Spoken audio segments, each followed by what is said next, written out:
Janeway is pissed and wet. Pissed and wet. Yeah, we go. That's what you like to see. She presses open a lift and the bridge is goopy.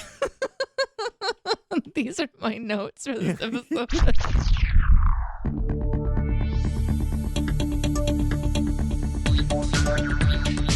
Captain's Pod, Stardate 11/11/94.1. Welcome aboard the Starship Enterprise, and thank you for joining us as we take a brief shore leave from the world of CinemaSins to explore the universe of Star Trek. I'm your Captain Ian Whittington, and I think she'll mutiny if I pull out another Darmok reference. It's Ambassador Deneé. How has the reaction to me not enjoying last week's episode gone? Because I get nervous. Of course. I get nervous. Fandom opinions can be polarizing, and the internet is not always a kind place. I have not been in touch with every single one of our listeners. However, the ones that have commented so far have enjoyed the debate, enjoyed that we got into a bit of a fight, and a few people agree with you. Like a lot of people in the live chat. A lot of people in the live chat agreed with you as well, because it's an episode that kind of falls apart, as most things do when you bring it under scrutiny. And possibly, dare I say it, is an overrated episode. That doesn't affect my love for it, but I don't think... It's not like you saying, I hate Baby Yoda. It didn't go over like that. I think that stupid little Yoda thing is ugly. I just want to say for the record that he is quoting me. I do hate Baby Yoga, right? Isn't that you love name? Baby Yoga. That's your favorite thing, but Baby Yoda. Yeah. Grogu. Fuck that little green Grogu, whatever. What a dick. No, and I encourage you to be as honest and true to yourself, even if it means it's not going with the trend. I have a personal goal in life, which is I really enjoyed finding female voices that were bold enough to just say what they felt, even if it was controversial, and even like curse and talk about just the stuff that I never heard women talk about growing up. And so now that I have been podcasting for over a decade, I keep challenging myself to just be honest about things. Mm-hmm. So this is but it's still hard for me because I want to like what other people like, but being honest is a really interesting journey, because it does mean sometimes you're isolated because you're the person that genuinely isn't having a good time, and you do feel a little bit on the outs, but it's just nice to be honest with yourself, which is why I have to say I do like Grogu. Please believe me. I was kidding. That's the takeaway here. Yeah. Yeah. He is so cute. A little bit so of a psychopath adorable. for sure, but like, who doesn't like a little psycho? Right. It kind of broke me when he started eating the eggs of that alien they were helping. And I was like, no, he's murdering babies. How is he still cute? We eat eggs. Yeah, but this was different. Like, those eggs were intended to be offspring. The eggs we eat were not. They were never fertilized. They're just according period. to you. Well, yeah, fair enough. I guess it depends on where you get your eggs. Well, wait, no, I don't think that's true. That all of them aren't fertilized, or else there'd be chickens, not eggs. Let's have a moment.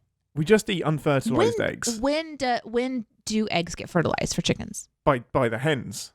The hens, it's literally the opposite. The roosters do their thing to the ladies, and then that lays an egg. Otherwise, they're just laying an egg.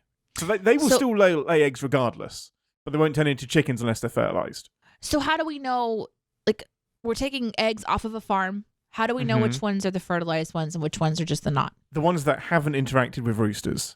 I mean, the farmer knows. So you're saying, how do we... This is a trust thing. Well, like, I have friends and I get the eggs and they have a farm and they have the chickens and the roosters are all together all the time. That's not normal. Yeah, that's not... That's not... And you're... I know this friend. They're not like mass producing eggs either. Like, that's a personal thing. No. These are my buddies. There's like backyard farmers. Yeah, that's not. They're not even really farmers. Yeah, they're usually separated unless the intent is to breed the eggs. So you could be eating an egg that was fertilized. You just don't know it. I think so, but we're talking about a trust thing. Okay, this is my point: is we don't know. We don't know. Here on Captain's Farm. Oh, but you know what? The emails we're gonna get explaining this are gonna be great. This is amazing. Please bring us knowledge. This is how I was gonna wrap this up. I'm 100% sure everything I said was bullshit, and I'm gonna be corrected. Fact check Maybe it's me. The privilege of being a white male is that you present things with confidence, and it's like, I am right about this. Correct me. That's in my head what I've heard and what I think happens. I'm happy to be wrong. Please tell me. We don't know. Yeah, we don't know. I fully expect that what happens is they chop the dicks off all the roosters and just let them all mingle together, and that's how it happens. All right, I'm gonna Google where is a rooster's dick. I'm just curious. I mean, it's probably in the regular place. Well, they probably don't even have one, do they? You know how I'm so sorry. I swear to God, we're gonna get to Star Trek. I just typed in where is a roosters and then didn't complete it. Here's the top results: testicles. Yep. Pecker located. Testicles located. Balls, nuts, heart, spur. No. Pecker, because that could be innocent. That could mean it's literal pecker. Imagine getting the wrong answer either way. The rooster's sexual organ is called the papilla, which is located inside the bird, just inside the wall of the cloaca. It looks like a small bump, and it is not at all similar in form or function to a penis, except to the extent that semen exits through it. So cutting off its dick is probably not likely. No, it's not gonna. It's cloaca's making an appearance in the CinemaSins universe again. Amazing. I don't know how I segue into that, so let's go and do some emails.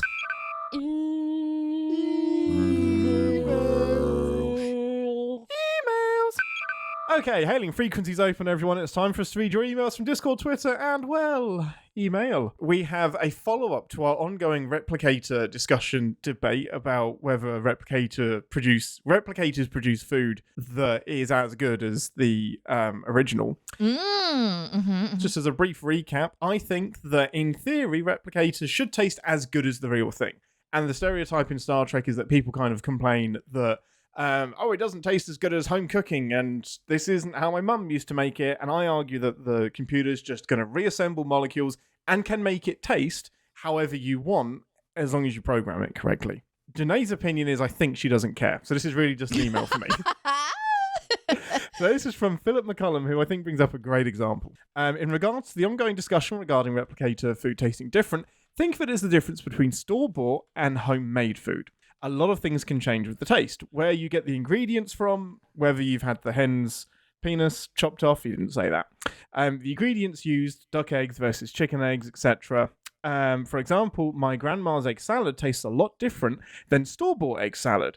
Also, with replicated food, it will always have the same taste. Replicated egg salad will always taste the same. Whereas homemade taste can change because there's a human factor. Mm-hmm. So I think I get that. I still think you can program the replicator to be pretty accurate, but do you like that analogy of store-bought versus homemade? I do. My grandmother, rest in peace, Grandma. Her cooking changed as she got older because her taste buds changed. Yeah. So she would alter her recipe to increase the flavor, which to anyone who still had taste buds that were active was like, this is salty. This is so salty. Grandma is just like dumping it in there now. So, I think maybe you could program the replicator to oversalt it. Alter factor 1%, and maybe it would add a little dash of extra paprika and salt just for fun. Oh my goodness. Set it to home cooking where it just randomly fucks up part of the recipe. Like within 1/8 of a teaspoon of this and this and this, and you just don't know. Mm-hmm. And that would be kind of fun. Because no one's deviled eggs taste the same. No, absolutely not. No, I was making sausage rolls for the first time over Christmas, and I made them 3 different ways. Yeah, they came out 3 different tastes. Yeah, absolutely. Yeah. That variation so I love this analogy. That's great. Yeah, I think that works really well. I love that. Thank you, Philip McCullum. Okay, Ambassador, we are coming to the conclusion of our Monster Medley Madness series. Are we a conclusion? We are. The reason for that... One? No, we have 3 episodes left. Oh, okay. Coming to the end. Now, it's really tricky. Star Trek doesn't actually do a lot of monsters. And I think we've had a pretty good selection, other than Ian screwing up a couple of times. This week, we're returning to Voyager with Macrocosm. So the only episode of Voyager that we've done on the show was with Daniel Cardoso, one of the other writers at CinemaSins, and we did Timeless, which was when Voyager was frozen under the ice, and Harry Kim and Chakotay are in the future and try to fix the past to prevent the ship from crashing with the slipstream stuff.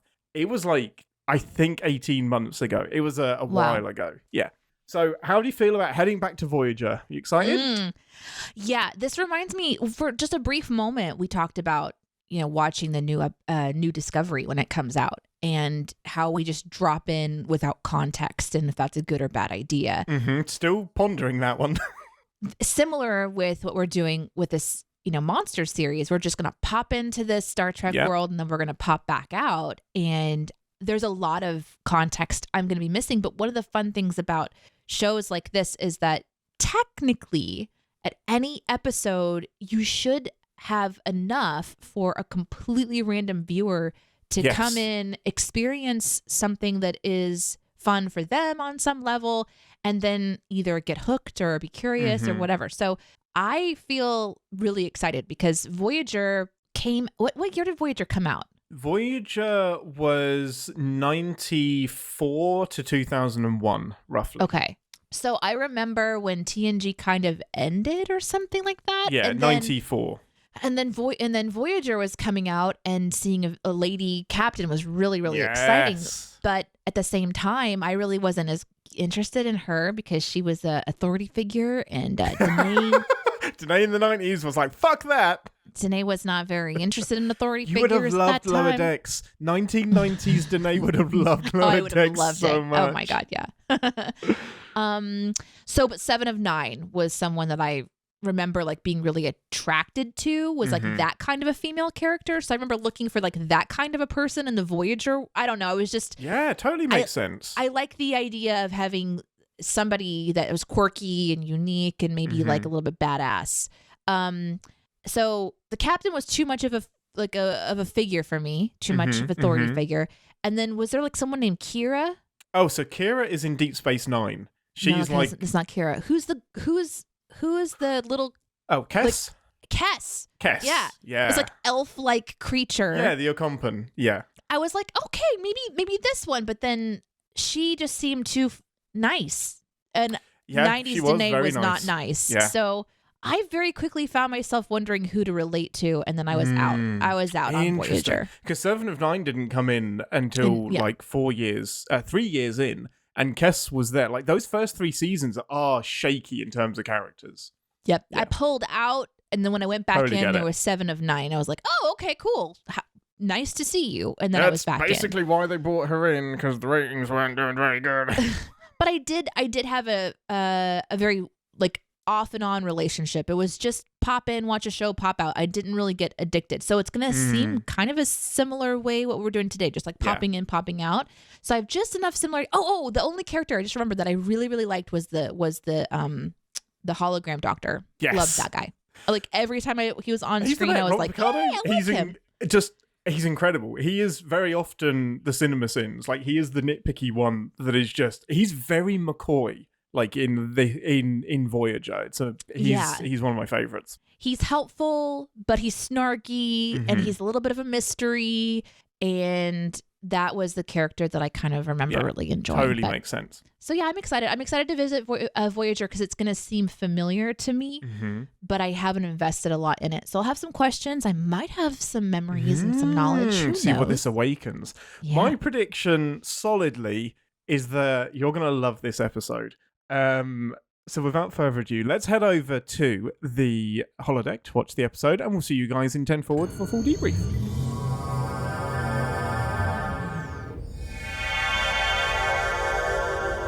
Welcome to 10 Forward, the part of the show where we grab something from... No, I don't think we should grab anything from the replicators this week. No, there's plasma bags exploding with viral things. Plasma bags. Nice. I won't correct you just yet. With your immediate thoughts and feelings on the bioneural gel packs that we just watched. Most important question first. How could you not know that they're called bioneural gel packs? Plasma bags. Plasma bags, my ass. What is your thing of choice from the ship's stores? And this is going to be from Neelix's pantry, is what you're going to have to pick from. And there's really just 2 things to choose from. I'm sorry. Just to manage your expectations. There is Leola root stew or cheese. Why? It's all he has left. I guess this is an inside Voyager joke. I'm gonna go with I'm gonna go with the stew but then also a side of crackers and cheese. The answer was none of them. The answer was neither. You don't want either of those things. Yeah. Why? The other root stew is the ongoing joke that he thinks it's going to be like everyone's going to love this stew and they hate it. And They the all hate Neelix the cheese. stew? Yeah, and the Neelix cheese gets into the systems and starts killing people. So. Amazing. Okay. Well, that sounds like today's episode anyway, so. Give us a synopsis, Ambassador. Oh my god, in today's episode, we fight digital demons that are in shape of hornets merged with squid. Yeah. Have you ever wanted to know what a flying hornet squid monster with the protruding... What are those things called? Those are called something. Tentacles? Oh, the stabby things? The stabby thing. Okay. What is stabby thing on hornet called? It's like a protrusion, but it's like... Yeah. What's it called? It's got this... No, it has a word. It has a word. And it's not a mandible because that's at the front. Things viruses use to pierce. What is the stabby thing on a hornet called? Did not yield a result for me, just so you know. But what I do know is that there are some images out here of the anatomy, and we're going to call it the tergum.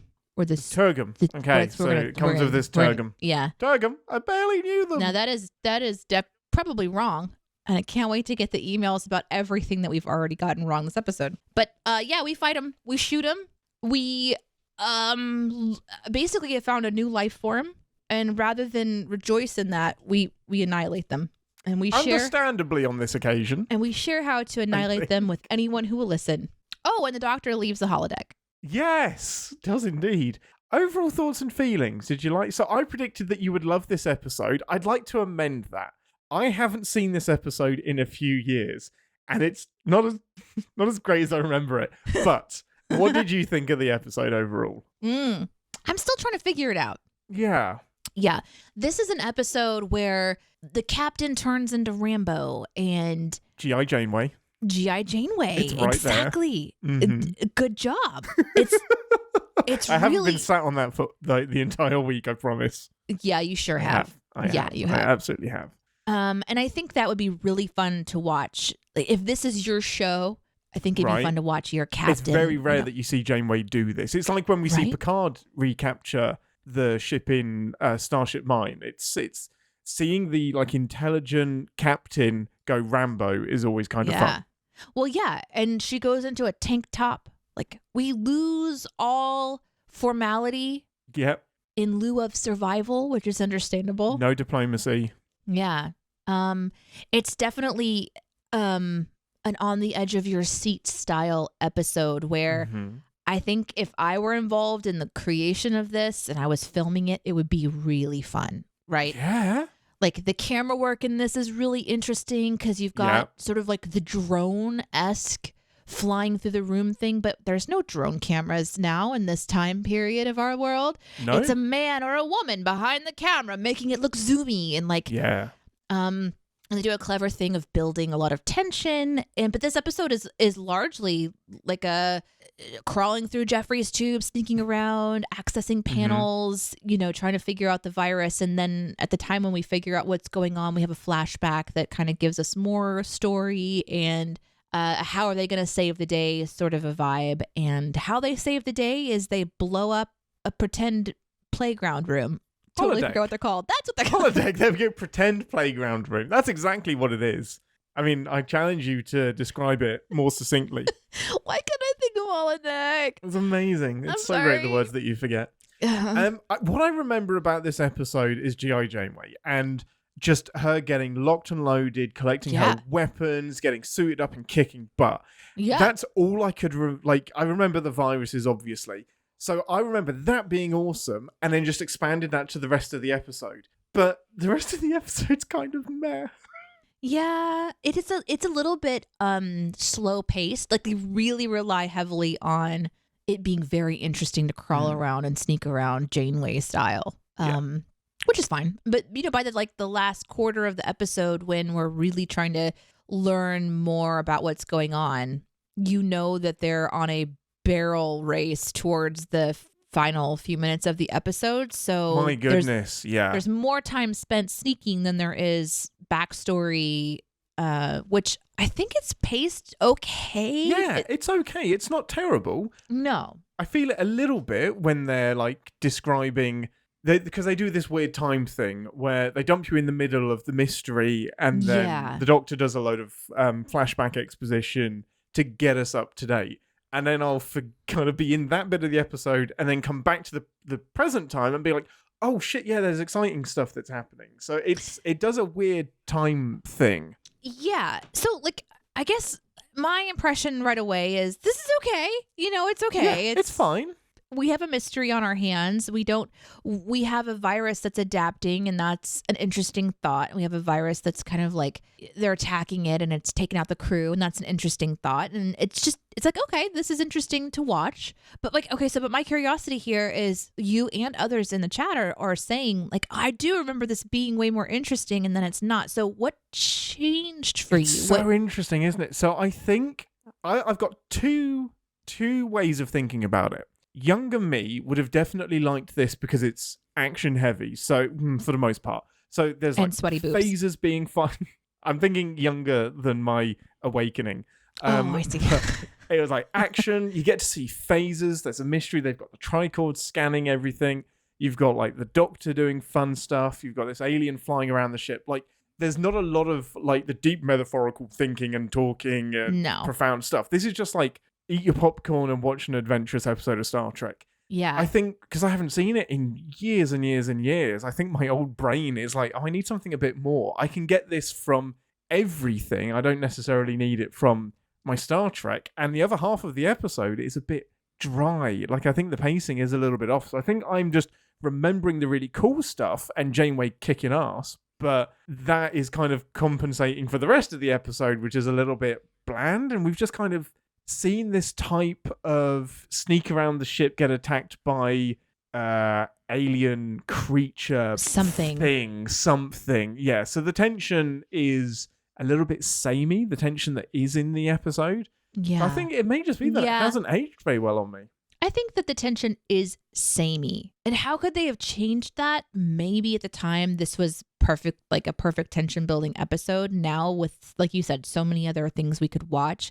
It would be really interesting to pair Janeway's return and Janeway and Neelix's return with what happened days previous, where they're trying to figure it out while we're figuring out weird things while they're figuring out weird things. That would be really good. Yeah, do it like Chris Nolan would do it. Oh, interesting. That would be fun. Yeah. Yeah. So, because I feel like then when Neelix's neck wound leaks something or whatever, did Neelix's neck wound leak something? Or was that the flashback? No, that was in the flashback. It was B'Elanna's neck leaked something. No, and the alien I saw on the it before planet. the B'Elanna, though. Oh, the alien on the planet. Maybe it was the leaks. miners. Yeah, the miner on the planet. Yeah. Maybe like at the same time we're sort of seeing the neck wound. We're seeing the neck wound live in person, realizing how bad it is. Yeah. But yeah, I think overall something about it just deflates the tension enough that you turn into trying to figure out a mystery into I'm gonna watch whatever happens. Yeah, I think I did like it though. Yeah, I still have a good time. I think I'd rather watch Genesis. So Genesis is the one, basically the same thing. Is that the one where they devolve? Yep. Captain and somebody else arrives back at the ship. A virus has taken hold of the ship, but instead you're being chased by your crew and working out. Like, I think the mystery for me is more interesting. You get a greater variety of devolutions. And I just think like the tension in there is sold a bit more. I'm not getting the tension here because there's no I know nobody's gonna die. Like, I know there's not a lot of, like, they're all just knocked out in 10 forward. And I know that the aliens are a bit of a threat or something. Yeah, I never get this feeling that the crew is at risk, which might sound stupid, but I think it's because the Doctor immediately has a cure.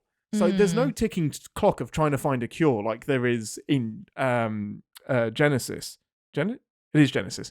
But in this one, we know the Doctor has the cure. It's just about disseminating it. But there was a mention, I think, of the creatures gathering them together somehow. I couldn't. There is an element of this episode that if you're just watching it, there's some parts of like the monster. What is the monster doing? What is this virus doing that was confusing? But there's also some really interesting parts of it. There's a virus that has latched onto a host and has consumed their growth hormone is, I think, what they're doing. Basically, and then begins to yeah. grow exponentially, and it's growing fast enough that it's alarming, but not so fast that it eventually overtakes the ship. It basically does overtake the ship. Mm-hmm. And it makes you wonder, like, what are they going to evolve into? But then this, so at the same time, there's this episode is really interesting and weird because it starts It's terrifying, the idea.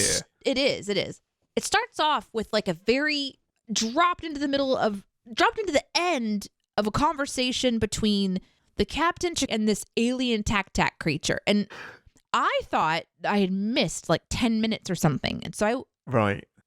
Whoa. Yeah, it just kind of dumps you in there. Yeah, and then it's the captain has done something offensive, and you've got Neelix emoting, and you've got this alien doing like face yoga. There's just there's hand gestures, there's movements, there's a lot of lack of eye contact. When this episode started, I was like, oh shit, I've picked another alien species that speaks weird. And so Deneé's gonna hate this. I was very confused, but then we just move on, which is fine. And the captain's thanking Neelix for being able to communicate and calls him an ambassador. And they're returning to the ship that has been taken over by this virus. But then at the end of the episode, the Nicky Knack people, Knack-Knacks? Tac-Tacs? Tac-Tacs? I think they're called Tac-Tacs. The Tac-Tacs attack them. Yes. Under attack by the Tac-Tacs. Yeah. Because they figured out that the virus has come around, and I think that they also destroyed the miners. Yeah, so they vaporized the miners. basically, they're exterminators at this point. Yeah, it's like the Klingons going after the Tribbles, just like with prejudice, just destroying them. So they know about this virus, and this is how they're going to handle it. They take it upon themselves to eliminate. And this is where it was just it's like walking through a museum or something and just taking it in and not really having long, deep conversations. Like the beginning of the episode indicates that Captain Janeway offended them, but then in the moment when Captain Janeway is attempting to save her crew, she doesn't offend them anymore. She's able to communicate perfectly. Yeah, well, no, I think they just kind of ignore it. I don't know. But why didn't they ignore it the first time then? Yeah, it's weird. Maybe they're used to it with new species, but this was a diplomatic mission where they were deliberately like. What always gets me in Star Trek is that the humans generally, or the Federation, whatever, conform to another alien's traditions. But the aliens don't meet them halfway and like give them any grace. But I guess Janeway does address that as well. But so that was like, it would have been interesting to me if part of this episode would have been her offending them even further because and Neelix that's why wasn't they there. attack. By the way, we never see Neelix again. No, is he okay? Where did the aliens drag them? I guess the doctor says. The doctor says they gather their victims together. So Neelix has been gathered somewhere. We just don't know where. It's super, super loose. They really wanted to do Rambo Janeway, and I think that's as far as the logic went. Maybe. It did seem a bit like this part's been thought out a lot. We're going to have her climbing up, climbing down, crawling forward this way, crawling forward that way. Carrying a phaser rifle. Squatting and squinting. Yeah. Opening panels. Mm-hmm. Opening trunks. Like we have a lot of Janeway doing stuff. Yeah, but then like when it comes to the relationship with the Tac-Tacs and the bug spray that's needed to kill everything, it's a little quick. It goes by fast. But it does. I do love the concept though, and I kind of wish they'd done more with it, of a virus that grows big enough to enter the three-dimensional world, for lack of a better term, the macroscopic world, and just what that means. Like I think there could have been more to explore with what happens when a virus breaks through and how just disastrous that would be. It's almost like we didn't go far enough with it in pairing this with a solo Janeway adventure. Yeah, it is interesting to think about. I did not believe for 1 second that they eradicated the virus. I was So this has an extremely jarring ending where, Yeah. for me anyway, I think it is. Like, you've got Janeway and Chakotay have their little, oh, I'm not going to go to the holodeck. I've had enough exercise. Ha ha ha. Carry on painting while listening to elevator music. External shot of Voyager. I'm just like, what was that? Jarring. Just end it then. And I was desperate for them to just have a little... Like, not even seeing it, just as you have the external shot of Voyager... Just a right? That would have been great. Just never address it again. Doesn't matter. How would they eradicate it that quickly? Because they didn't aerosol the entire space, which I thought that they were going to do. It seemed. I mean, they never specify this, but it seems like no, because she uses the bomb. So I think they do just get to the environmental systems and just emit the gas everywhere, even though the Doctor has to physically touch it. I don't understand it the first time. Yeah. It somehow purifies the entire ship. Yeah, I don't think they had to. Yeah, I don't think they really thought about that too much. No, and that's part of, I think, where this is a shaky episode for me, is the fun of this episode really is watching your captain crawl around and save the day somehow. And I feel like this episode is for the Doctor. It's for the fans who are excited to see the Doctor's continued adventures, and in this case, the delightful scenes that include him being overjoyed to leave the ship. Not only leave the ship, but like go on his first away mission and keep his the comm lines open and just tell everything he sees as he goes. And you loved that. You gave like a giggle at that. It's so fun. His childlike joy when he finds this virus. And it's just, it would be like watching a child play with a snake. Going, look at this. It's so cool. I've got to say, no, put it down. No, you can't bring that home. You can't beam up with it. So maniac. I think that that's the other part this episode is supposed to do, because of the characters that we see doing deep, like overarching show work, in my opinion. This is a show Janeway be a strong leader and save the day, and a show that the Doctor can do more than just stay in this one room. I think Voyager might just be exclusively for the Doctor's character arc. I think he has the best arc of any character we see, the most like complete one, the most nuanced one. The show really was just somehow dedicated to Robert Picardo. I love that so much. And then Seven in like the later series, I think she probably has the most character growth screen time. Yeah. There's a lot that happens. So yeah, we find out at the end that essentially the Doctor was so while Janeway and Neelix were talking to Tac-Tacs, Voyager went to a mining colony, which should definitely be one of our standard cliche sins, because that comes up more than I ever thought it would. Mining colonies? Always, yeah. So much. Constantly. There's always some shit that goes down. I mean, understandable. We need to mine things, I suppose, so... Well, and this stuff always lines up with an away mission. Like, there's always two things going on at once. It's like, oh, just so happens to be a distress signal at the same time as the captain being away. And despite protocol and despite doing everything, the Doctor beams back up with this virus. But something I really love about Voyager that I feel like I'm missing a little bit, maybe even in TNG, in having watched the TNG, is the alien prosthetic stuff going on. I was overjoyed to see this really cool, like reptilian sort of character. Yeah. What blows my mind is that it's in the episode for 5 minutes. Like the work that went into creating both the miners and the Tac-Tac, like that is some like, these are the aliens you could have got away with just doing a nose bridge or like some funny ears, but they go full prosthetic on both of them because they're in the Delta Quadrant. It's so good. Like it's incredible work. Have this sort of like arcing, so impractical sort of thing from the chin, and it sort of arcs up to their forehead, and so their profile looks like they have, I don't know, like a Saturn ring through the forward part of their head, and that's really cool. Like, what does it do? How does it evolve that way?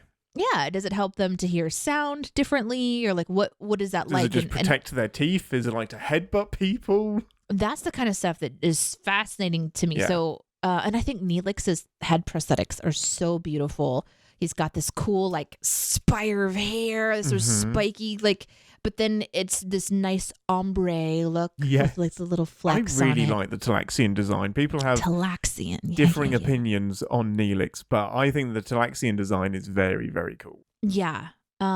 So I really liked seeing them, and it's interesting that this virus, despite differences of races, seems to have a very interesting and familiar, like they're wheezing and coughing and sort of rendered. Everyone gets a bit of COVID. Oh, it's kind of similar symptoms. I mean, I guess. Oh boy. I don't quite understand. This is part of it too, is I understand what's being told to me, but then what I'm watching appears to be different. Like, we have this creature that jabs you or spews goop onto you, and then does it come back to eat you later to get even bigger? I don't understand that part. Because there's the thing that the virus is doing, the thing that the little fly is doing, and then the thing that the macrovirus is doing.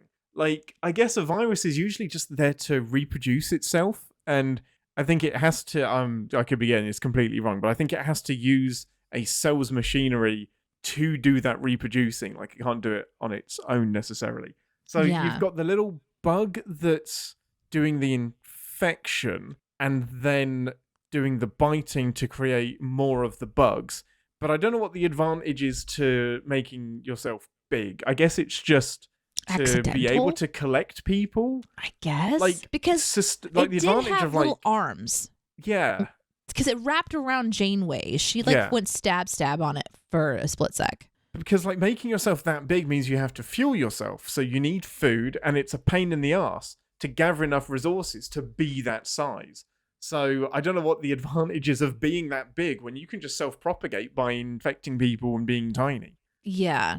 It was really, it required a lot to the imagination, but then it also explains a lot too.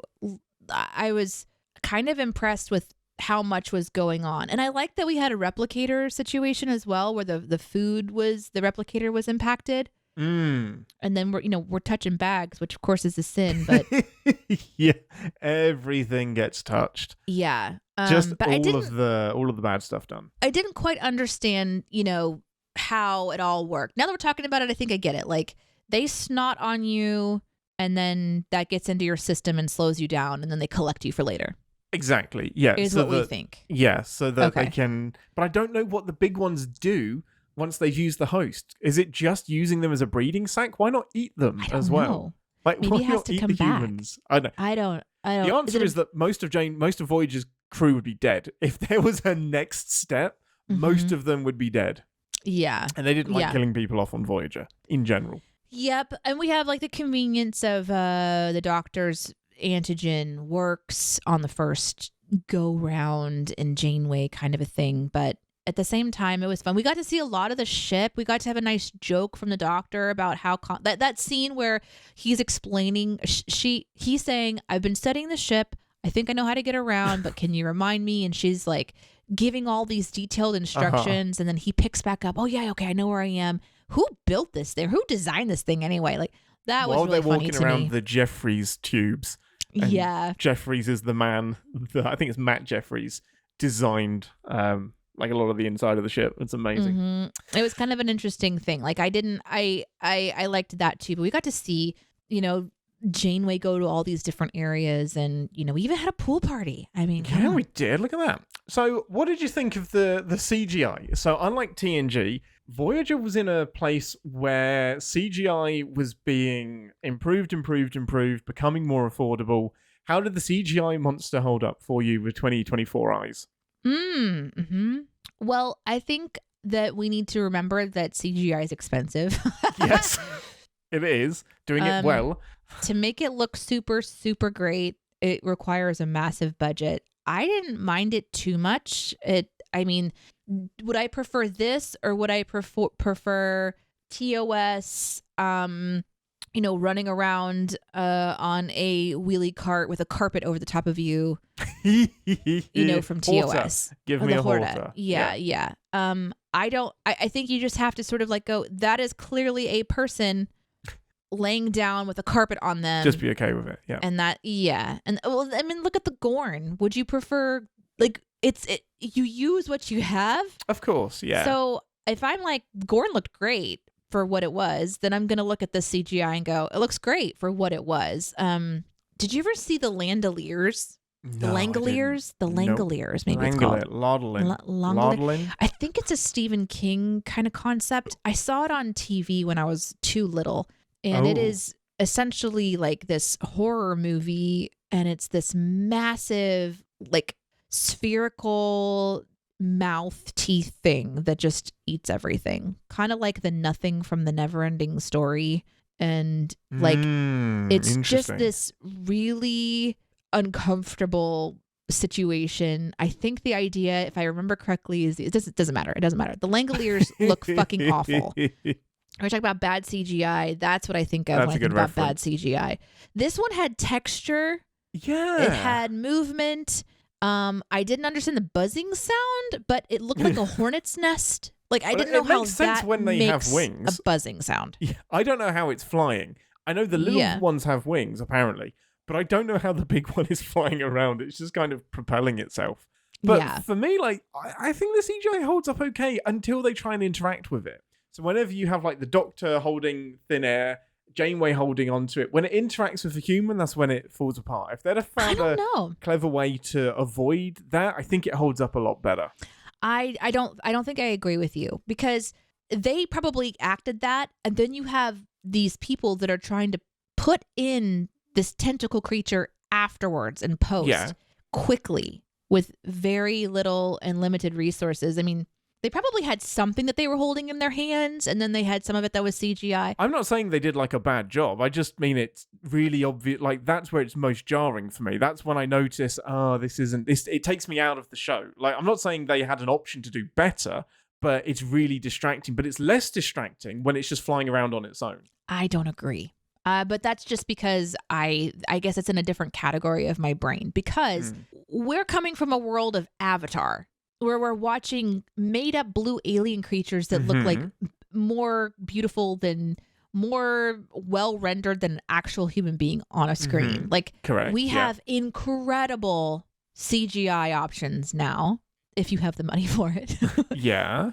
But I don't think it takes me out at all. They're just doing what they would always do in a sci-fi environment. Yeah. Visually for me, I can't ignore it. And I remember that when I was younger. I remember like, okay, that doesn't look real.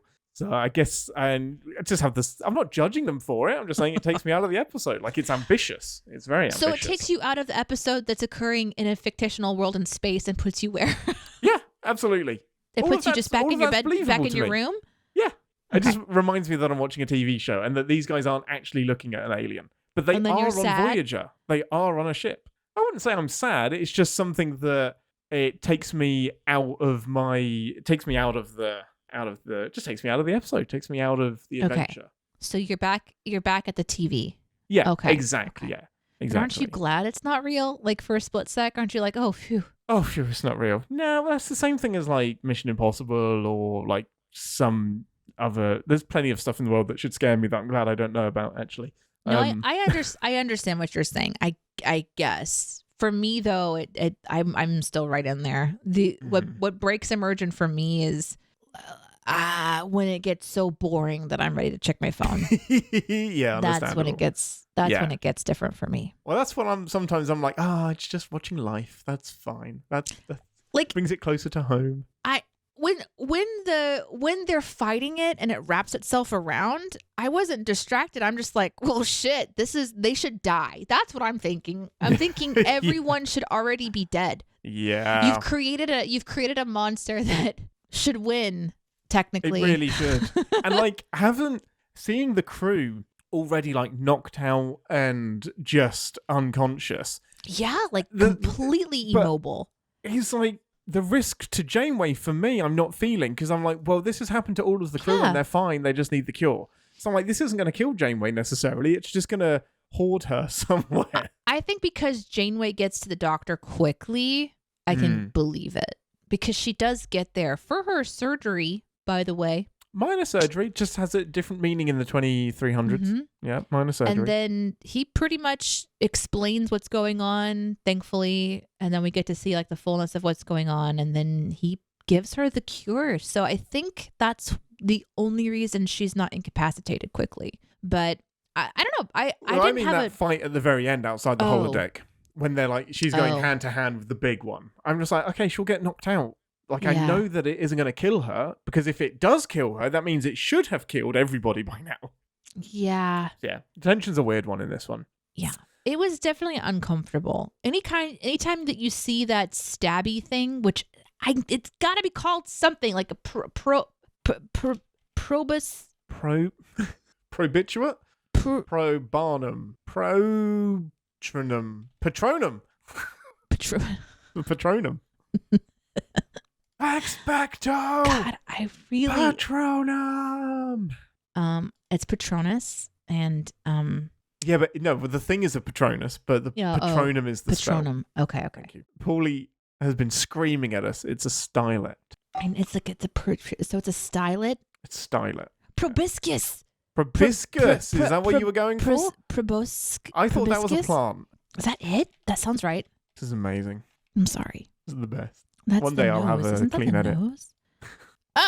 Okay. The proboscis is an elongated feeding tube attached to the head of an animal. That's not it. It's not a feeding tube. It's not a feeding tube. I think it's an infecting tube. It's more of a stabby tube. It's like proboscis stabber. But I think proboscis. I think that's what I was originally had in my brain was that word. So now we can try to eliminate that. Good. Yeah. Now we can try to call it a stylet. Stylet. Which sounds so cool. You're gonna kill with a stylet. Yeah. Yeah. Anyway. This giant protrusion just like jutting out of its middle part and just like stabbing the ground while Janeway is fighting it off. Yeah. Yeah, it's very CGI and it looks fake as shit, but at the same time, I didn't break. I wasn't thinking that. I was just like, oh god. Oh my gosh, don't let it be real. And then it kind of has this side shot where it's looking up at Janeway and she keeps shifting her head out of the way as it's jabbing. Yeah. And I don't know. There's an element of thinking about how an episode like this is put together, thinking about what you're going to try to do in post through CGI and getting those shots. That's pretty cool. And so I was enjoying what they were putting together for me. It does kind of remind me a bit of what's the bad guy that's in Strange New Worlds? Oh, I love this game. This is the best. I just said their name. You did. Gorn. Okay. Yeah. This reminds me of the Gorn episode of Strange New Worlds. Yeah. With the one that rips off Alien. Yeah. Yeah. Very similar vibe. Yeah, totally similar vibe. Totally similar. Kind of being hunted and you're crawling around. And being used as a breeding sack, essentially. Yeah. The ship is shutting down. Yeah. And also we get to see the ship, which, can we talk about that? Yeah, let's do it. What do you think of Voyager? I love Voyager. Yeah, I love Voyager too. It's real kind of like modern because it's gray. Yeah, exactly. Because it's gray and dimly lit. It's one of the most accessible ships. Like, I wouldn't introduce Voyager as somebody's first Star Trek, but in terms of I don't look at it and think, man, this is so 90s. I just look at it and think I could watch this today if we did if we did episodic television like this, which I know we don't. But I think it's aged really, really well. I liked it. There was a moment when they first get on. So Neelix and Janeway first get back to the ship and they go over to this wall and she pops a button and all of a sudden the panel, like the whole screen kind of comes to life. And it's very TNG in its styling, but updated a little bit. Yeah. And she tells us a lot of information. Yeah. I remember thinking wow, that's a lot of information she's getting, but there was a ton of information on the screen. So, and they just know what they're talking about because they're Starship people. But, so it had that familiarity of TNG, but everything seemed to be more Strange New Worlds. Yes. Grays and shiny. Black, red accents. And I remember watching Strange New Worlds feeling like it was a upgrade in a way. From the beige carpets and such. Yeah, so TNG was, with the design prompt was we want this to be the most luxurious and comfortable way to possibly travel through space. So whereas TOS was more kind of military and bare bones, by this point, your starships are for families and they're comfortable. And in the 80s, that was beige and carpet. Yeah, gotta make you feel comfortable. We're gonna bring on some carpet. Lots of it.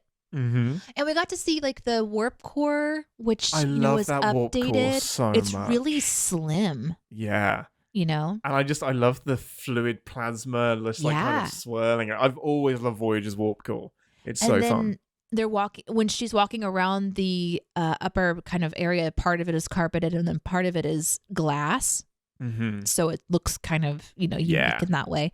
So yeah, What- I thought that the design of the ship was really interesting, and we got to use a force field, many of them actually Yeah. containment fields, but Mm-hmm. like that doctor's like, computer set up a force field, blah, blah, blah, blah, and It took so long to say it. And like that thing should Way have too escaped. long. So many Way words too had to long. be said. Oh my god, that was intense. That moment, I was like, get it, Yeah. get it, go, go. Go, go, go, go, go. Yeah. While we're talking about the tech and stuff, this has my favorite phaser. The dolphin phaser is you've got like the like kind of the phaser from TNG, which is more straight, but Voyager has like this curved handle, and it's a really sleek phaser that kind of fits more into like the contour of your palm. Okay. The dolphin phaser is my absolute favorite Star Trek phaser. It's And that's why you have one. so elegant. I don't have one. I made one out of clay for my dad when I was much younger, but I do not actually have one. It's so pretty. I love it. Speaking of things you've made out of clay, Yeah, honestly, like the phaser held up much better than the Derpa Prize did. My goodness. yeah, there was a lot of interesting. We got to see like Rambo gear. Do you remember when we were watching Picard and they went over to the wall and they got those guns out? Yeah. This was that moment. Yeah. She's got a fucking rifle. Yeah, like in engineering, there's like a tactical pack available. And she Apparently. gets like the cool black backpack, which I really want, loads up with a knife and some grenades, and it's just suit up, let's go. Yeah, this is an interesting looking ship. It's interesting looking stuff. Yeah. I had a really good time with it when we were in the sick bay. So we're seeing their telescope stuff. They're not microscope, not telescope, the microscope Yep, stuff. literally the opposite. Yep. Yeah. So yeah, we had a whole tour. Yeah. We went a lot of places. So even though it was slower pacing for crawling around, we still got to see a lot of this ship. That's the fun thing about these types of episodes. When you're crawling through tubes and being chased around the ship, you get to see a lot more. And I also liked whenever we started the episode and you saw the ship pop up, and you're like, oh, it's so pretty. I'm such a sucker for this. Like, just give me an external shot of the ship, and I'm just like, it's so beautiful. You were very happy to see the ship again. Look at this ship. Oh, you've got it. Look at it. Bum, bum, bum, bum, bum. What I love about it is that it's such a departure from the Enterprise. So up until this point, we'd seen like a few different versions of the Enterprise. You get the Reliant. There's a few different versions of ships, but they tend to look like the Excelsior or the Enterprise or the Reliant in general. It's one of those three ships. This is so different. Like, there's no neck. It's just a connected saucer section, which isn't a saucer. Tiny little adorable, tiny, teeny, tiny nacelles. Look at And I it. just think it's such a, like, this ship is tiny compared to the Enterprise, but it's meant for maneuverability and just being fast and being a bit more tactical, even though it's technically a science vessel. Voyager is one of my favorite ships. I know, the podcast listener, you can't see what's going on, but it is exactly as you Hey, imagine. that description was perfect. Ian has been holding up the model of the Yeah. Voyager, geeking out for the last several minutes. And someone's just mentioned to do the nacelles on the model move, and no, they don't. It's so dumb. It's the nacelles at the end of the opening credits. They shift upwards to go to warp, and there's no need. Why don't are know you that. moving them? Putting it into You don't know four-wheel that. drive? What's going on? maybe Why would it they needs need it. to move? Mm-hmm. It's amazing. Yeah. It's pretty I love great. that ship. I love it. Yeah, it was fun to see, and I haven't seen it in a long time, so that was nice. Mhm. So, did you notice? You wouldn't have noticed this, I don't think. Did you notice a bit of Tom and B'Elanna barbing? So Tom was the replacement cook, and B'Elanna was the half Klingon, and they're like arguing with each other and getting snippy about the food and stuff. Did you notice the sexual tension between them? More like sexist, but Me neither. Yeah. what do you mean? Nope, me neither. Well, because What they am end I up, missing? I'm obviously missing something Yeah, because I haven't they- watched it in a long time. they end up getting together in the next season, and they kind of lay some of the foundations. I thought you were going to say scene, and I'm like, I missed that. No, totally missed that. Yeah, they're just in their doing comatose state, they roll into each other with their mouths touching. Rubbing on each other. No, in the next season, they get together, and they kind of lay some foundations in this season. So it's interesting to watch episodes where they interact, because I'm like, was this the start? Like, was this it? But it's this typical, like, they hate each other, and then that hate turns into passion and love. And That's right. Hey, not listen. one of my favorite things about Voyager. Forced proximity will do many, many things to you. No, actually, correct. They have very limited. There's 150 of them. Yeah. The chances of them hooking up with many are pretty high, Yeah, monogamy should be the way. On a generational ship, you got to spread some seed. Mm-hmm. Oh, that was gross. Anyway, spread some space seed. That actually starts because of this episode. They were like, you know what we do? We need to just expand. So I'm going to infect you, and then you're going to have multiple. I've seen you covered in mucus. I would like to do that again to you. Yes. This time with no plasma bag, which is not called a plasma bag at all. It's called the bioneural gel packs, which cause shenanigans because it's like this. It uses the human circulatory system as inspiration, and it's meant to be way more efficient than EPS conduits. But they cause shenanigans because they're biological. Interesting. There you go. So I had one more thing that I really loved in this episode, and it's this change of perspective camera work thing that they do, where you have the creature that's like coming up on Janeway as she's on the bridge and doing some bloop, bloop, bloop, bloop, bloop, bloop, and you're like, oh, how does she not hear the thing coming? Amazing change of perspective when it's suddenly a tiny little fly. I think that's really, really well done. I love that. So much. I enjoyed that too, because I was like, how is she not hearing this thing, because we assume it's large, having only seen the larger, shadows passing in the hallway. And obviously it was big enough to drag Neelix away. So yeah, that was really, really clever. Yeah, I love that. It was a really, really nice, taking advantage of the concept to do something fun. I like that. No, I think it was fun. I think there was a lot, maybe too much in this in a way, too much in the second half. Even with like the doctor and the captain, saving the day and crawling through, and the doctor gets stuck in a shuttle. He has to sequester him, and we don't see any of how that happened. Yeah. No, immediately just taken out of action. And that happened so fast. It's like, hey, I was going to do this, but then I can't, so I'm stuck in this shuttle. Yes, I can. Yeah. And I kept thinking, well, then why not just open the fucking doors and just zap all these guys out? I kept thinking of ways that they were going to solve the problem, and then watching them solve it a different way and then still being confused by how they solved it. So yeah, I think overall I liked it, but I was a little bit confused about it. Yeah, I think there's a lot. I mean, this is kind of getting into the sins, but the main power cliche going down is like, because that takes out transporters, it takes out environmental controls, you have to do things manually. But I'm just like, there should be more ways to stop that from happening. This is a virus. Yeah. It's not intelligent. It didn't take anything out. I just think there should be like some autopilot shit that happens to prevent the entire ship being shut down by a virus. But there we go. Before we move into the Sins Ambassador, what is your pips out of 4 for this episode? I think I'll give it 3. I was going to give it 3, but I think for me, it has to be a 2. But it's a really positive 2. It's a 2 that I really like. It's not a 2 that I dislike. It's a 2 that I like, but I'm just surprised it hasn't aged as well on me.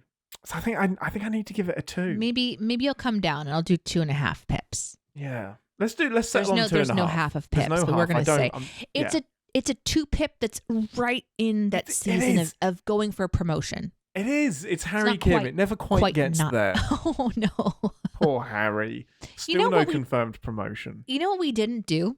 What's that? Predictions. No, I kind of deliberately didn't do predictions because there's so little to base it on. Like, you've got the one word, and that's frustrated you in the past, and I don't like frustrating you. I think we had a tumultuous, frustrating episode last week, so I thought... Predictions aren't as fun that you didn't do it. I can't win. That's the moral of the story. I have no idea how I would have done anything on this one, though. I have no idea. It would have been so silly. But let's just say I got it, so I'm getting points this episode. Yay! Well, I made a prediction that you would love this episode, and I don't think that prediction came true. I don't think I loved it. Yeah, I immediately undid my own prediction because I was like, I don't love this, so I don't know. Yeah, I think I got that wrong. There you go. But there we go. Well, with that, red alert, everyone. Battle stations to engineering. Warning. Warp core collapse in 10 seconds. This is the part of the show. Did I see that coming? This is the part of the show where we remind ourselves that no TV show is without sin, even our beloved Star Trek. I did that without reading my prompt. It's only taken 2.5 years. 2.5 years, people. You go first, Ambassador. I think I have like 20 sins. Oh my God. Yeah, I would write a 20-minute TV sins episode on this episode. It's wild. I think my first sin is that the initial conversation that they're having with the tac may be more interesting than anything else that happens for me this episode. No. You're saying you want an episode that's dedicated to an interesting way of communicating with an alien species. Yes, and here's if why. Only Star Trek would do that. If only Star Trek would give us an episode where we could do that. Yes, and here's why. Wouldn't that be amazing? This is going to be an episode of Lower Decks. And basically, this entire thing is like they're communicating through yoga, or they're like it's going to be people who can't stretch that far. Just the whole. No, it would be a terrible episode. I'm just joking. That wasn't. I think it would be great. I think it's amazing. But it was so funny. Like I'm like, what the fuck is happening right now? Because it just drops you into it. So there's got to be a sin there for just missing the yoga class. In medias res, just in the middle of the action for sure. I just think it's really bold. I think when they do this in a cold open and it's not what the episode is going to be, but I think I think they knew that would be too Darmok. Even though they just go into a Genesis, I think if they did an episode based on that, it would immediately be compared to Darmok. I literally am joking. I was just saying that to get a reaction, and it worked. Great. Let's go. Well done. Oh, wait, it's my turn. You completely set me off the rails. I know. Right, I've got two things here, and they're two sins that are linked together. You should never, ever send your one and only captain away on a diplomatic mission when you're in the Delta Quadrant and you need your captain. Just don't do it. Just don't. There are other people, other diplomats. Okay, so question. Yeah. If they had followed regular protocol and Captain Janeway had stayed on board, who would be the two coming back to save the day? Chakotay and Neelix? I don't care about Chakotay. I love it when Tuvok and Neelix get paired up because you have Neelix's enthusiasm. We didn't see Tuvok at all except for in a flashback, right? Didn't see him at all. Yeah, he gives some sideways stares to the Doctor when he starts quoting regulation because he's low-key impressed. But Tuvok, the way he is forced to tolerate Neelix's enthusiasm and the way Neelix is determined to be Tuvok's best friend ever is I love it. I love it so much. I think them being paired up would be really, really fun. But Janeway just shouldn't be on this mission. She shouldn't. And by the same token, don't send your only medical expert anywhere on an away mission ever, especially when somebody bumps into him and the mobile emitter gets taken off. I'm just... Don't risk it. I know you have Kes that does some medical stuff. You have a few other nurses. You do not have another encyclopedia that can do brain surgery. It's the Doctor. That's it. I don't care how much you want to entertain his want to explore and his boyish excitement about being out there. He is enslaved to the ship. You destroy the mobile emitter immediately so that he can't leave the ship. You enslave that Doctor. Not what Star Trek is about, but I just think when he's your only Doctor. Yeah, it's risky. Eesh, bad idea. Yeah. But it's how casual Chakotay is about it as well. He's just so casual, just good point, well made. You can go down to the planet. And the Doctor's just I've read up on all of the protocols and away mission stuff. Chakotay doesn't know this? Shouldn't he have to pass an exam before he goes on an away mission? Why did he have to explain that he's read up on away missions? That should be given. For me, he had to do that. For the audience. Correct. Wow, you're really upset. Yeah, it makes no sense. I think these are the things I'm nervous. This is one of 15 sins that you have for this episode, and this is bad. These are the things that take away from it being a great episode for me, because there's so much casualness and so like much. offhandedness behind these insane decisions. Yeah. Like you're writing sins like that. I'm like, Captain Janeway puts an open cup on the console. Like, that's a bad True. idea. Absolutely fair. Like casualness on a shuttlecraft is a terrible idea. This is how things end up crashing. That's my next sin. Is that your next one? Yeah, like literally Janeway is just like sipping a cup of coffee and then she's like, oh, I guess we got to go light speed back to the boat. And then she puts her cup up on the console and I'm like, just don't do that. Just don't do that. Back to the boat. I love it. I have in all caps, damn it, Neelix, take your shirt off. So this is when he gets absolutely snotted upon. Just mucilagenic compound all over him. And I'm like, take off your damn shirt. Set the phaser to a fine beam and phaser that shirt away from his body. Why? Right under his nose, just sniffing it all up. Get that off of you. This thing dissolved a transporter pad. Why didn't it dissolve his clothing? Right? That's a good question. Neelix should be naked for the rest of the time that he's with Janeway. And they're just like, come on, let's go. Just come and drip everywhere and wear it. Ugh, so dumb. Yeah, that was bad. Yeah.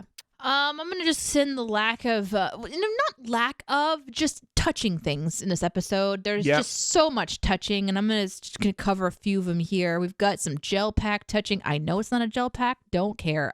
No, you said it right. It is. It's a gel pack. What did I say? Oh, plasma. I was saying, plasma earlier. You were like, look at me. I accidentally adapted. I never should have told you. Am I a virus? Yes. We have also like face touching while sweating. You don't know what it is. Why are you... So Captain Janeway, she's like, I'm going to go in here and I'm going to look at all of my people. They're all fucked up. Look at them. And she's just like touching their face. Yeah. So much touching. Stop it. Stop touching everything. Quit it. Just in general, stop touching everybody. I know it's hot and you have to take your clothes off. But maybe just like, don't they have some kind of like personal barrier they can put on that? I don't know. Yeah. But there's just... Quarantine isn't for shit. Quit it. Ship. Yeah. Quit it. This is one that baffles me, and it really got to me this time. Doctor gets beamed up. Medical doctor goes behind the transporter console, nudges the transporter technician away, just like, I got this. I'm gonna purge the biofilter. And then the voiceover comes on. Little did I know, in the few seconds it took me to purge the biofilter, one of the viruses had already escaped. How is this shit not automatic? Why did you have to manually leave the fucking transporter pad, derp your ass around to a console, and then manually purge the buffer? Just purge it automatically. Why isn't it already... What's the point of buffering something if you don't then purge it? Is it going to keep it? Like, why wasn't all of that automated? This virus never should have made it onto the ship. It's so dumb. So dumb. Yeah, it was really confusing. I was confused, and one of my sins would be not beaming directly to sickbay. Why risk him beaming onto the beam pad and then walking through everywhere? Yeah. I mean, there's just a lot of... strange. There's so much... Or why beam away right by the person that's ill? Why not just take a hot minute? He shouldn't be allowed back up. The condition should have been, until this is done, you can't come back, because that's the only way to be 100% sure that it doesn't get onto the ship. The impression I got from this episode is that they have a lot of protocols in place and they ran the correct protocols, but those didn't work, and here's why. This is a very kind of thought-through process. Get him to leave the transporter room and say, little did I know the biofilter didn't work and the creature got through. They go to the effort of making him do this extra step that works, but it doesn't work because of protocol. It's so dumb. It's bad. Dumb. Yeah. I think it's your turn. I'm so mad. You are really angry. This episode made you very upset. This one pissed me off. Yeah, you can have action and be smart. This was like a switch your brain off action episode. Yeah. Okay. What's the next sin that I wrote? Let's see. Oh, here's I'm just going to read the sin to you. Sin, more medical kits are needed in more places, period. Yes, completely. She has to crawl through like 10 decks to get to that medical equipment. Then she opens it and checks to see that it's there. Oh my goodness. It is. She doesn't even bring the whole thing with her. She just takes out the one thing she needs, tucks it in there, and then she's just like, goes back down the tube and it's just too late. It's too late. But my question is, why didn't we not have just medical stuff all over the place? Everywhere. Yeah. Everywhere. I guess it's Voyager, so they have to ration things.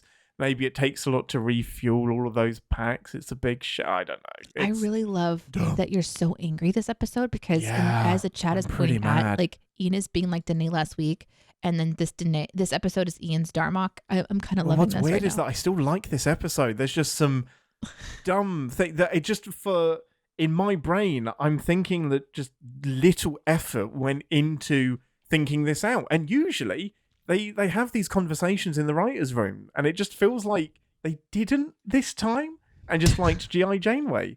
Can I read this? Speaking of G.I. Janeway, can I Please read the do. part? She climbs up into the warp core area. She opens the panel to a thingy. She derobes. We're going army. She packs her pack for war. Rambo time beesh. Janeway is pissed and wet. Pissed and wet. Yeah, we go. That's what you like to see. She presses open a lift and the bridge is goopy. Yep. These are my notes for this episode. This is amazing. That was the synopsis, actually, that they did the elevator pitch to get this episode exactly. made. Janeway, angry, armed, wet, and goopy. Yeah. And they're like, Sold. we're listening. Let's go. Let's get Kate Mulgrew in straight away. This was a really dumb... on that moment where Janeway is getting the medical pack to Neelix, he has a phaser. Instead, you know what works better than shouting, "Help me, Janeway"? Or "Help me, Captain." Shoot the thing. Oh, yeah. Why didn't he shoot it? We know phasers work. He just why didn't he just lets it happen, just accepts his fate. And I guess his head is spinning, but he's like making eye contact with it. Just wide beam, fire. Shoot the virus. I'm still so confused about the effort that this virus is going through to move Neelix to the group area. I just don't. Why do it? There's so many that are already there. Eat it. And Yeah. they're very strong, to move Neelix. Well, I mean, they just hover, so maybe they have zero mass or something stupid.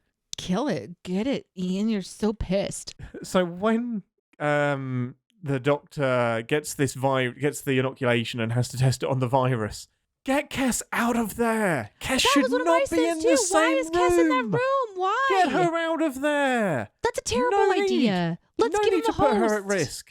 Let's just take the beam down. She backs up a couple feet. Like, that's probably plenty of room. How do you know it's going to prefer the doctor over Kes? The thing No just went need. from microscopic to not so microscopic in less than a second. Maybe not have Kes in there. And what happened to her anyway? Where did she go? Oh, she just got taken out, apparently, by the virus at some point. We don't know. Grumble. Grumble indeed.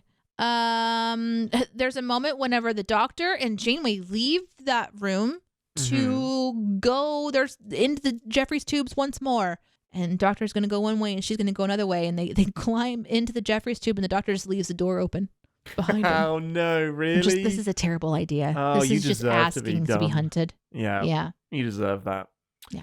I wanted to know, this is using holograms and holodecks really badly. Why, like they send the virus into the holodeck and then have lots of holograms so that they're distracted by the holograms. Why are the holograms playing dead? They're holograms.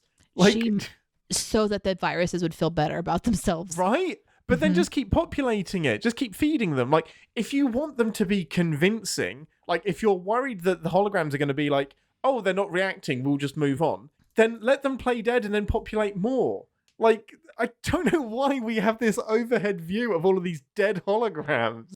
Yeah. It doesn't make sense. They don't give a shit. They just program the way to be programmed.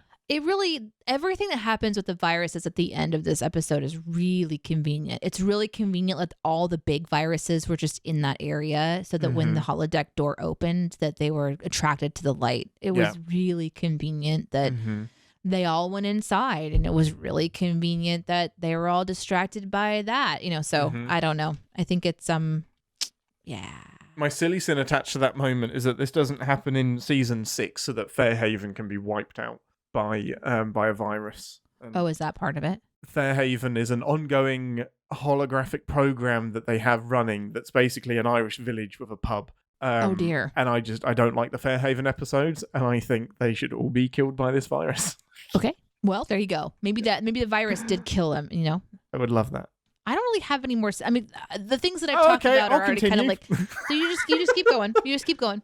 How does the Doctor not know the map of the ship? How does he forget he's a computer? I know he's meant to pretend to be a human. What benefit does it serve to forget where something is on the ship? I don't understand why Tom, senior staff, lieutenant, chief pilot, head helmsman, is being the fucking chef. There's 150 people on board. He's the next best option for chef. I know he's just helping out. He should be flying the ship or having some off time. He's a senior crew member. Why is he in the fucking kitchen? And we know he's no good at cooking. He's also, by the way, backup nurse. If anything, get him to do some more training to replace the Doctor that you're about to send on an away mission. Yeah, he's the backup nurse as well. Because he has some like tangential. He took like a first aid course or something. We're talking about, like, I'm having flashbacks to being hired at a job and then finding out that they also need me to do like 7 other things.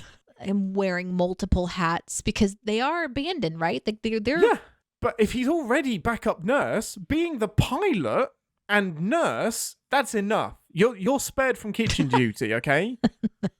Jesus Christ. The miners somehow develop Edison bulbs independently of planet Earth. Oh, clever. Yeah. Okay, I believe that light bulbs could be invented in multiple ways, but these are clearly Edison bulbs. It's so great. Like, it's not even remotely alien looking. And also, they should be a kind of red light because you're in a mine, and that's going to trash your night vision if you use a bright fluorescent light. They should be like a red light so that your night vision kind of stays intact in case of a power cut.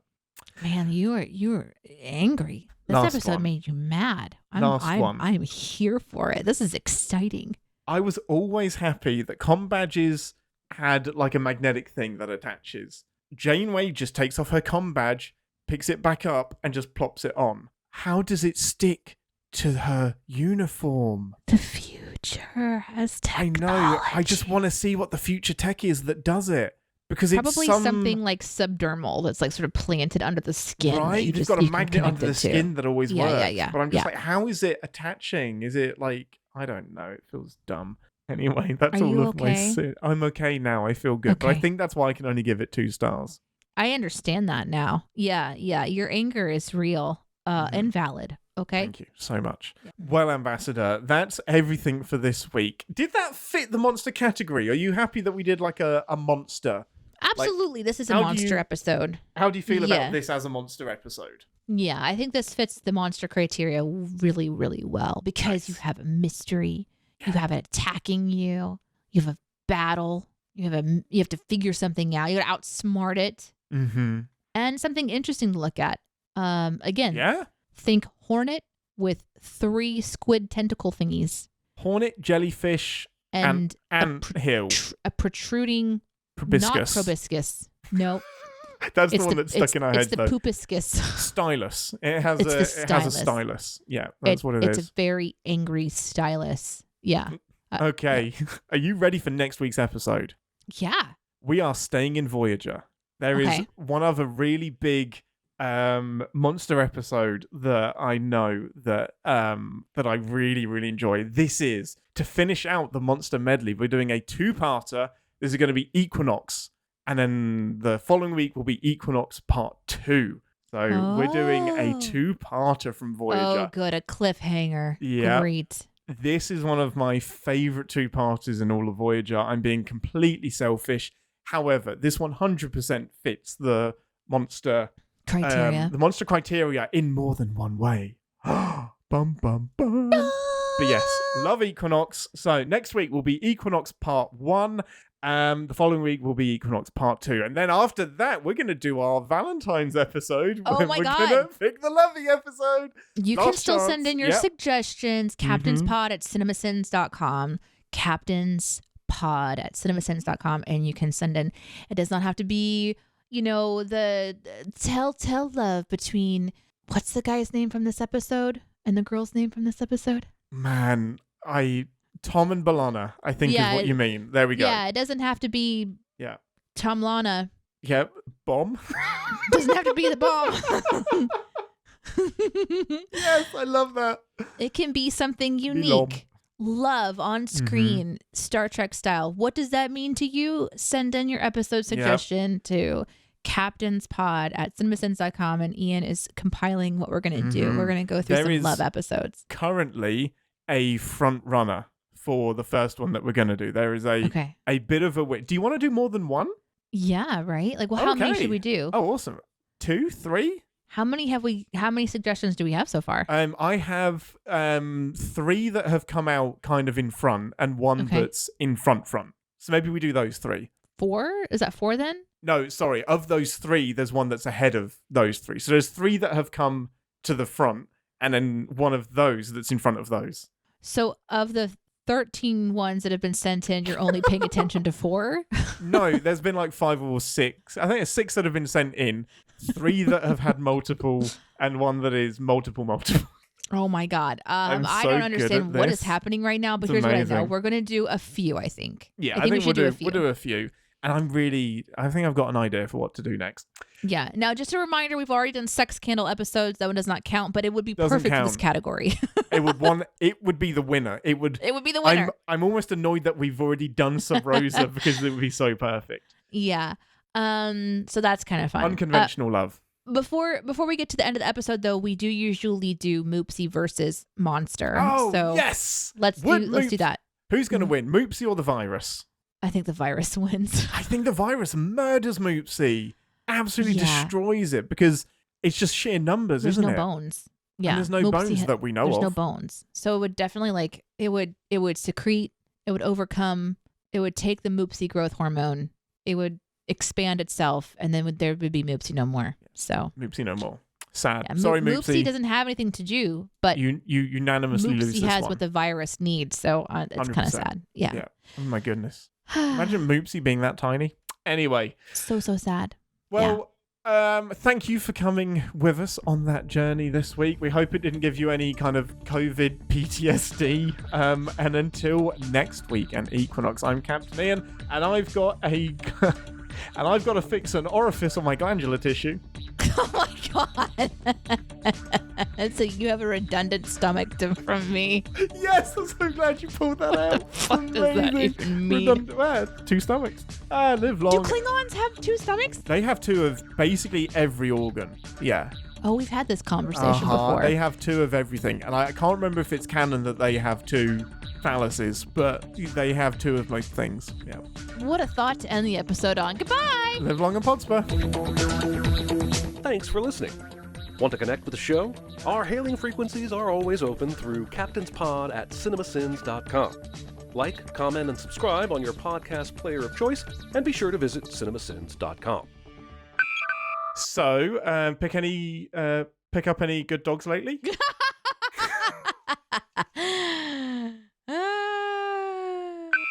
Come on, Ambassador.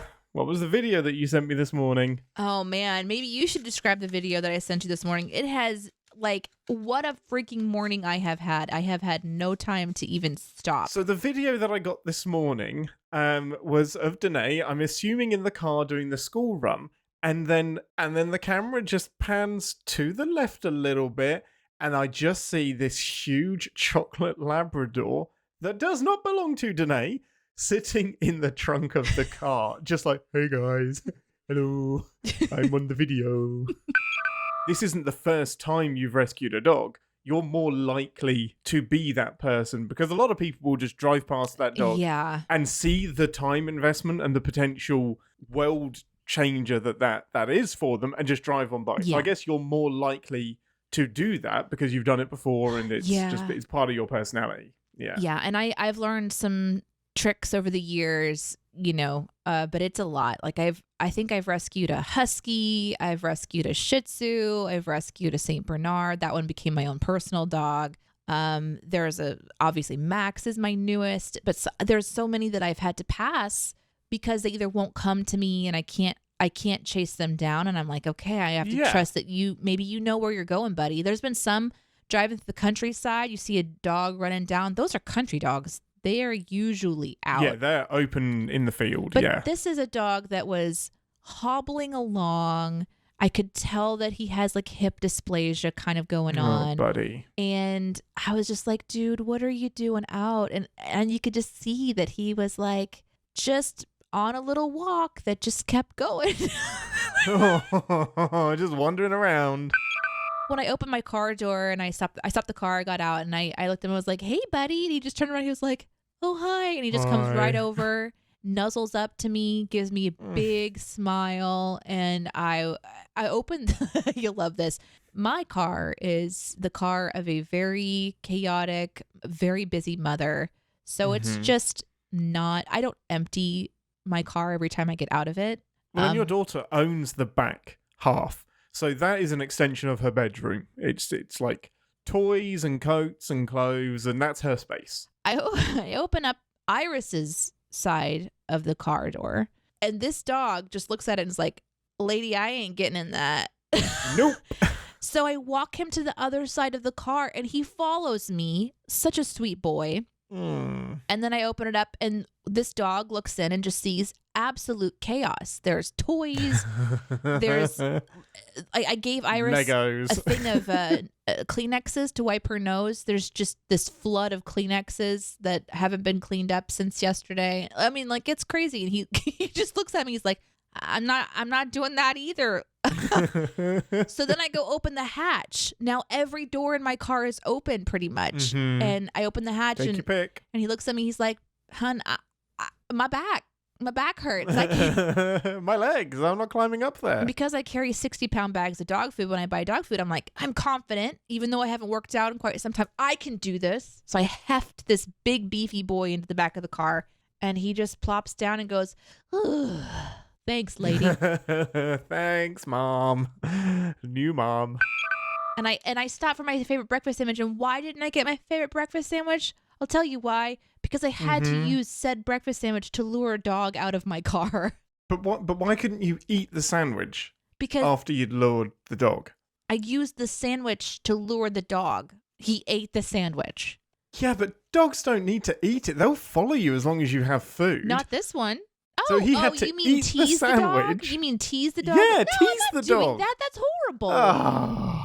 You tease it into the house with the yummy thing and then give it regular dog food. Let me wave this delicious food in front of your face and then That's not exactly give it to how you. bait works. That's how fishing works. That's how baiting something works. No. Fish technically put that in their mouth. They do. That's fair. Then there's a hook. They do. Then they die. Yeah. Then they die. I mean, you're not going to kill the dog, so I think the exchange is that it doesn't get to eat your breakfast. I called you and I was just like, Deneé, fill me in. And my instinct would be like maybe the worst thing you can do is take them 30 miles away from where they live, because now you're making it impossible, essentially, for the other family to find the dog. But it's better than him being out in the cold and I getting had to hit make by a a call. car. It was absolutely. once. So like initially, I'm just taking him around in the neighborhood, but then once I found someone who put him on the Facebook group, I felt confident to drive to where I live. The internet's going to do a better job than you driving around, as proven by this story. But by the time that the owner called me, the story had evolved into that their dog had somehow wandered 35 miles away in 2 hours. Yeah, oh my goodness. So I was like, no, head scratching. No, I stole him. I dog napped. Yeah, I stole your dog from the neighborhood because I wanted him to be safe, and I am so sorry, and I'm willing to drive him back to you. Yeah, I'm in the UK. We got on a plane. I now know the dog's name is Max. He looks like a Max. I was absolutely going to guess. Yeah, I should have guessed that he's called Max. Right? I was calling him Max Hank. the Chocolate Lab. Yeah, Max because or he's very Hank. hanky. I would have bought that. Because he's a hunky he's dog. a Hank. Yeah, Hank the Tank. And I was right. He's 10 years old. Oh, you guessed 13. Nice. I guess he was very, somewhere very between close. 10 and 13. And once I was like, oh, no, he doesn't have enough white for 13. So, but I was like, he is at least a decade old. And I'm right. He's an older boy. And his owners are so happy with me, and it feels so good because whenever you pick up a dog and you're attempting to assist in a rescue situation, you don't know if this is going to be your responsibility for here on out, and it's a really scary situation. I know because I've done it many times now in my life that it doesn't always go as planned, and it's not always the best case scenario. Sometimes you end up with a Saint Bernard. Sometimes you do. I'm happy to say that like both of his owners are just thrilled, and I've been sending them pictures of Max. So Max is a big dog compared to my dogs, at least twice the size, if not more. You know, he's probably 80, he's a big boy. 80 to 100 pound dog. He's a chunky lab, and he's laying in their dog bed, so he engulfs it. Just, can you see the dog bed? Technically, yes. He's laying in the dog bed in front of the fireplace, and the fire is on, and that's the picture I sent to them. Oh, that's oh my goodness! What an awesome turnout! I It's know. the best case scenario. You see this dog wandering around on the streets. It comes to you. You rescue it, and almost immediately make contact with the owners. Like, it's such a great story. The owners are going to come get him after they get off work, and I told That's both. awesome. They both called me. That the husband and the wife have both called me, and I was like, he's safe, he's happy, Yeah. we're fine here. But at one point, while all this is going on, I have Max at the back. He's out in the backyard, and he's come to the back door, and he's just staring at me like, this is not where I do not want to be in the cold any longer. Yeah. Please let me in. I have my neighbor's cat meowing incessantly at the back door of the garage, where in my garage, I have like a chair that needs to be reupholstered, and it's a really plush chair, and I've put the cat bed, which is like a little cave, on that chair, and then I've covered the cat bed in really warm blankets, so if he decides to sleep in my garage, he's super warm and comfy. He was sleeping in there when we went out this morning, and when I came back, he was still in there. Just a happy cat. He woke up and he's ready to come inside now. And so he is just yelling at me from the door. Opposite of that door is the door to my bedroom, which has my two dogs that are barking at me going, this isn't fair. We live here. Yes.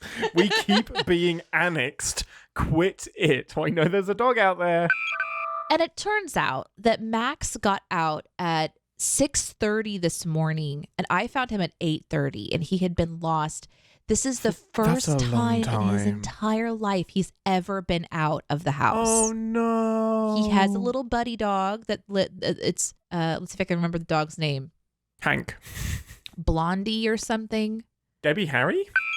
It's Max and his girl buddy, and they are always playing together out in the back or whatever. And she started barking at 6:30 this morning. But then they didn't know, they didn't go check. Interesting. So that's when Max got out, and they've been searching for him, but they had to go to work. And so I just remember when my dogs have gotten out in the past, how horrible it feels to not know where they are and hope for the best.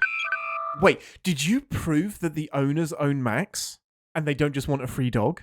No, but let me tell you what happened. So I kind of want to be on the phone while these people pick up the dog, in case this is a long con or a short con. I mean, what a con it is. But you just have to go onto Facebook and say, yeah, that's my dog. I'm so happy. Thank you so much. I mean, it's always difficult, right? Like, I have had to validate dogs before. In fact, whenever I rescued the husky, he was so beautiful. And I'm not saying that Max isn't beautiful, okay? But you could see the husky was a desirable The breed. husky is like a designer breed kind of a thing, right?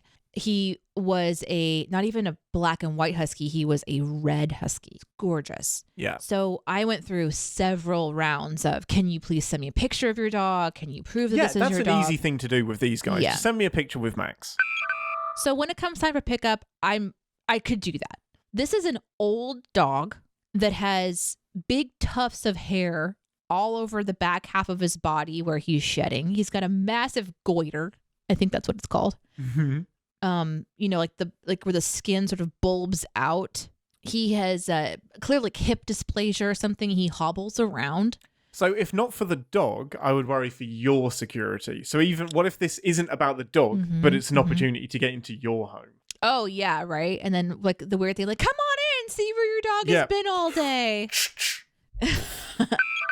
The other thing is so I found this dog in a particular neighborhood, and then I stopped somebody in the neighborhood multiple somebodies and said, hey, do you know who this dog is? I'm cutting out a lot of the details, essentially, that just, do you know this dog? Do you know where he's come from?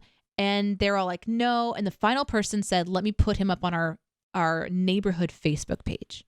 So the dog and my information go on that page. From there, someone in the neighborhood was also looking at another Facebook page for rescues, for help me find my dog in the neighborhood, because the neighborhood is adjacent to this big park.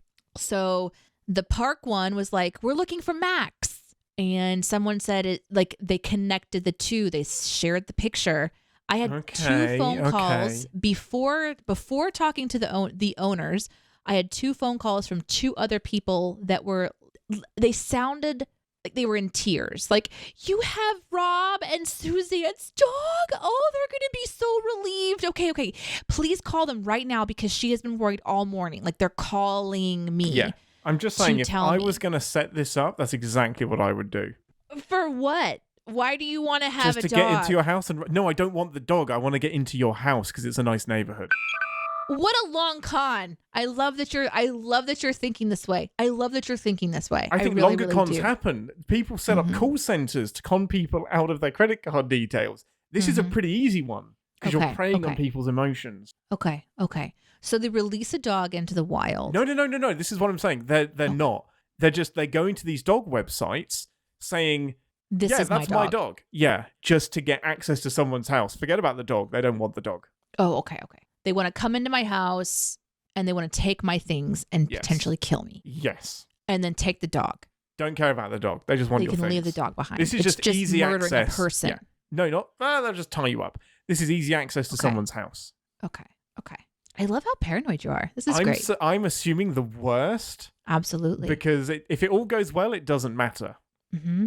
But if there's, like Ben Affleck says, if there's a 1% chance, you have to take it as an absolute certainty. Well, the worst could happen today. And if it does happen, I've had a beautiful, wonderful life. And I love you all. Please give my things to my parents. They'll know what to do. Wait, what do I get? This show, I guess. Like, I guess you get to pick whoever comes on the show next, you know? Hey, open auditions start now. I do not own a taser. Don't tell them that. I don't have a taser. I've seen it. Deneé has a taser in every room, pepper spray in every room. If you try and invade her house, she is always 1 meter away from pepper spray and a taser. No. Damn it, I don't own a Deneé. taser because the taser could easily hurt me because Iris would just grab it and be like, what's this?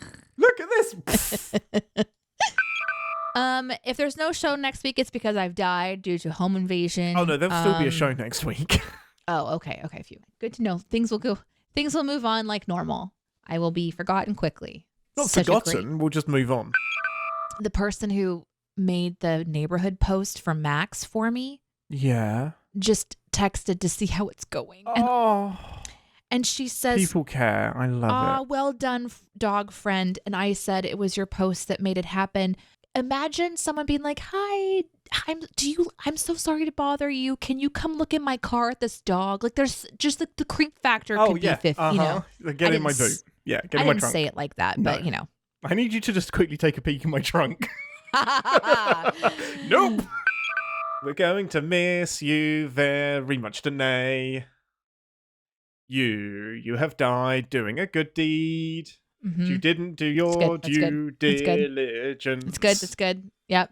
The people came into your house. They killed you and hid the body, Deneé.